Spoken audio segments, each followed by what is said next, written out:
Hello, I'm Mario Toneguzzi, managing editor of Canada's podcast, taking care of business today with Emily Gardner, who is vice president of products for Spring Financial. Thanks for joining us today, Emily. Thanks for having me on the show today, Mario. Well, you're going to have to explain to an old timer like me what the latest trend is on social media called loud budgeting. What is that?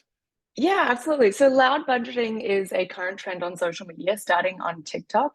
And it's where people are explaining unnecessary spending that they don't want to partake in. Instead, they'll use that money to save or invest, things like that. An example of that might be your friends invite you out for dinner.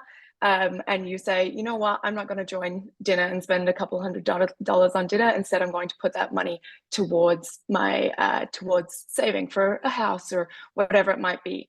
Another example could be I've gone through my subscriptions and I've realized that I'm spending $50 every single month on subscriptions that I don't even use.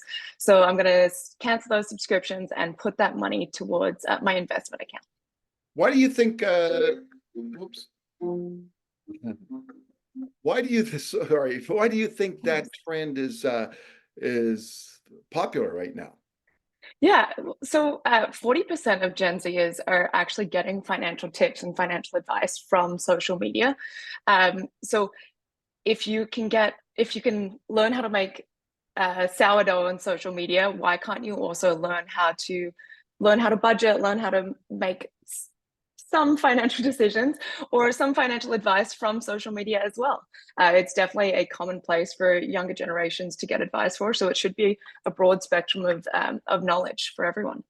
So how does one, I guess, decipher in all that noise, what's kind of legitimate, in terms of who's giving that advice?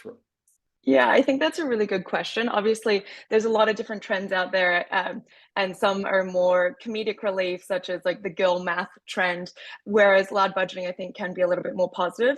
To make sure that when you are seeing a trend or when you are hearing financial advice online or any platform, really, it is important to really check the user profile, understand is this is this person that's speaking, are they an expert in the topic that they're talking on?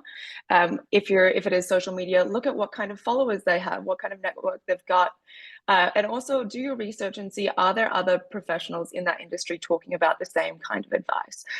They're kind of the tips that I would give to make sure that you're making those correct decisions.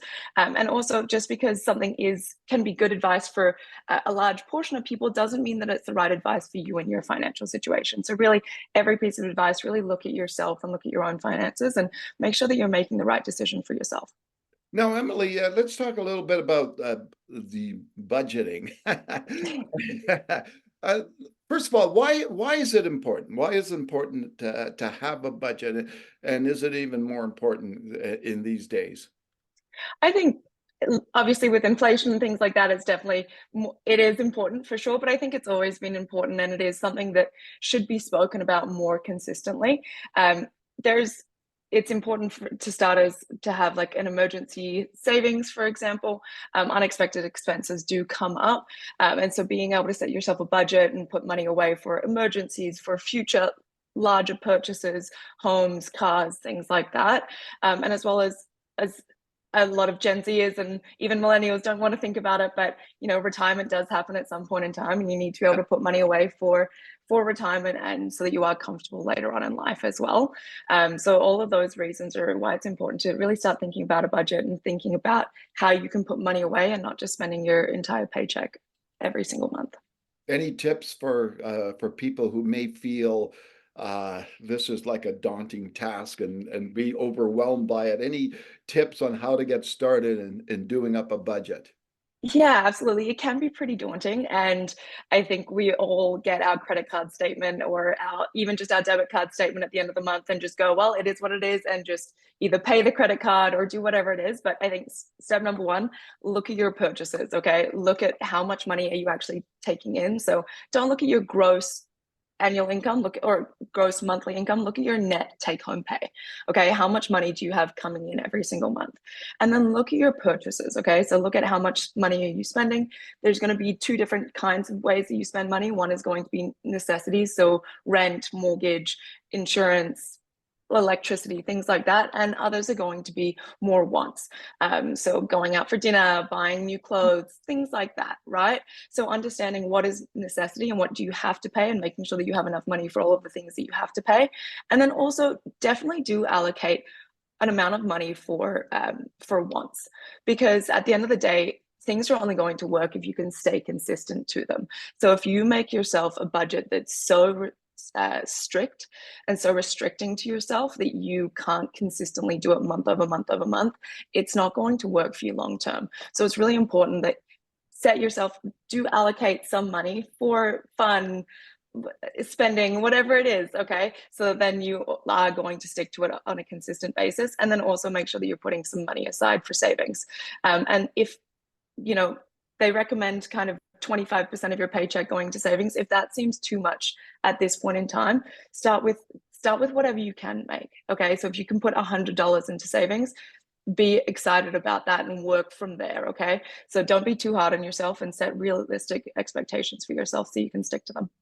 Now, when you look at this this kind of stuff, whether whether it's budgeting or anything regarding financial, do you think it's something that we need to, I guess, address and bring forward to young kids at an earlier age so that they understand once they get out there in the real world, that gives them a good foundation, a starting point for them. Yeah, absolutely. I think things like this should definitely be taught in schools, right? How to make a budget, how to understand how much money you have coming in, how much money you have coming out. That should definitely be taught in schools at an early age. At this point in time, I don't really believe that that's what's happening on a consistent basis across Canada. If it is something that, parents can pass down onto their children, absolutely. Talk about it within your home. Talk about how to save your money, how to spend your money wisely.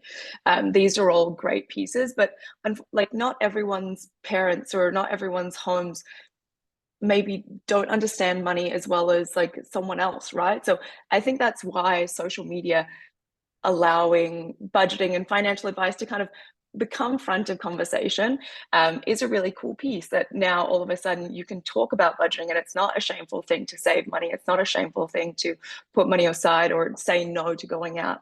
It's just you're prioritizing different things at this point in time, and it's okay to vocalize that. So social media, I think, does allow finances and budget to kind of become front of conversation and become a topic in social gatherings, whether it's school, home, or just with a group of friends. Right, super. Is there anything, Emily, you wanted to mention that I didn't ask you about? No, I think that's everything. I if we do have, yeah, that's kind of everything. Um if you do need help with anything finances, things like that, you can always look us up at springfinancial.ca as well. And I guess that's the important thing, right? Is seeking the proper financial advice. Absolutely. Yeah. All right. Wonderful. Thanks, Emily, for joining us today. Thanks so much. Okay. Bye. All right. That was Emily Gardner, who is Vice President of Consumer Products for Spring Financial. I'm Mario Toneguzzi, Managing Editor of Canada's podcast, taking care of business today. Thanks for joining us.